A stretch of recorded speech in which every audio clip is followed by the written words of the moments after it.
یہ افسوس کا مقام ہے۔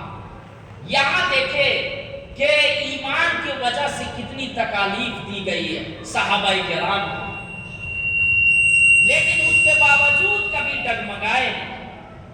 بیٹی کو مارا گیا اور اس کے بعد پھر وہاں سے دیکھیں کہ کفار مکہ آپ صلی اللہ علیہ وسلم کے قدموں کے نشان کو دیکھ کر پیچھا کرتے ہیں۔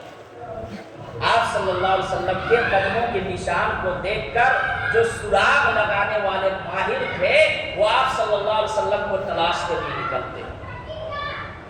تلاش کرتے کرتے جب غار ثور کے قریب پہنچ جاتے ہیں تو اب حضرت ابو بکر صدیق رضی اللہ تعالیٰ وہ دور سے دیکھتے ہیں کہ دشمن قریب آ رہے ہیں۔ دشمن کیا ہے؟ قریب آ رہے ہیں۔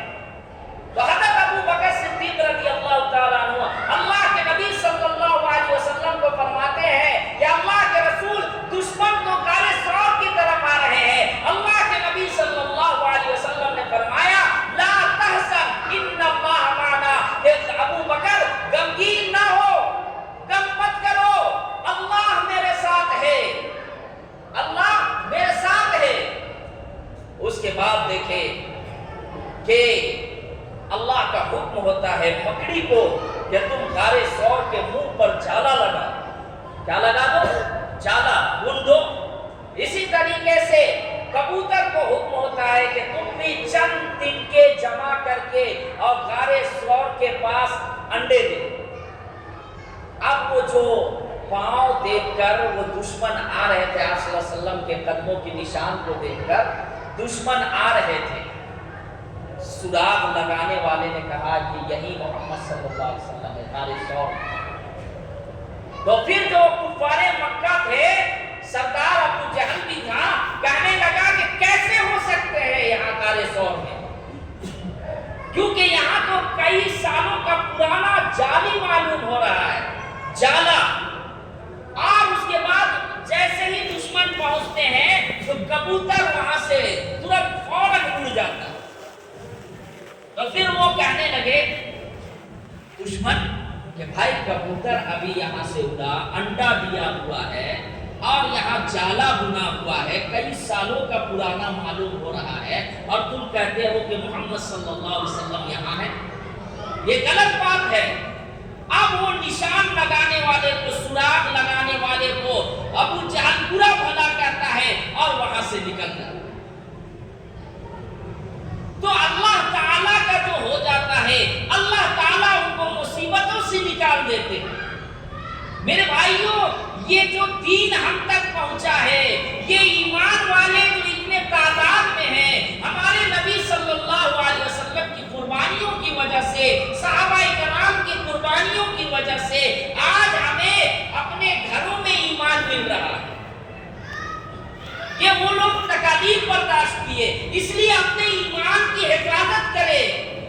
جس طریقے سے ہم لوگ عمدہ کپڑا پہنتے ہیں، کپڑا کچھ سالوں کے بعد پرانا ہو جاتا ہے، وہ کپڑا پہننے کو جی نہیں کرتا۔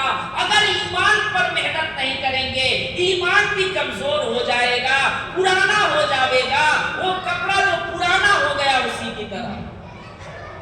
اسی لیے اپنے ایمان کی فکر کریں۔ اللہ کے نبی صلی اللہ علیہ وسلم آپ دیکھیں جب ہجرت کر کے مدینہ کی طرف جا رہے ہیں، سراقہ، یہ واقعہ میں بتا کر انشاءاللہ اپنی بات ختم کروں گا، پھر قاری انصار صاحب امام الخطیب مدینہ مسجد انشاءاللہ کچھ گفتگو کریں گے آپ کے سامنے۔ تو میں یہ عرض کر رہا تھا کہ جب آپ صلی اللہ علیہ وسلم اور حضرت ابو بکر صدیق رضی اللہ تعالیٰ مدینہ کی طرف ہجرت کر رہے ہیں تو سراقہ بن مالک پیچھا کرتے ہوئے جاتا ہے، اور یہ اس لیے جاتا ہے کہ مکہ میں تمام سردار مکہ یہ اعلان کرتے ہیں کہ جو بھی محمد صلی اللہ علیہ وسلم کا نعوذ باللہ نام ختم کر دے گا، انہیں مار دے گا، انہیں 100 اونٹ انعام میں دیے جائیں۔ کتنے؟ 100 اونٹ۔ سراقہ بن مالک اسی لالچ میں وہ جو ہے پیچھا کرتا ہے، اور آپ صلی اللہ علیہ وسلم کو جب پیچھا کرنے لگتا ہے اچانک اس کا گھوڑا زمین پر گرتا ہے اور وہ زمین پر گرنے کے بعد وہ تیر سے فار نکالتا ہے لیکن ناکامی نکل ہوتی ہے، نتیجہ میں ناکامی۔ پھر وہ گھوڑا کو اٹھاتا ہے، سوار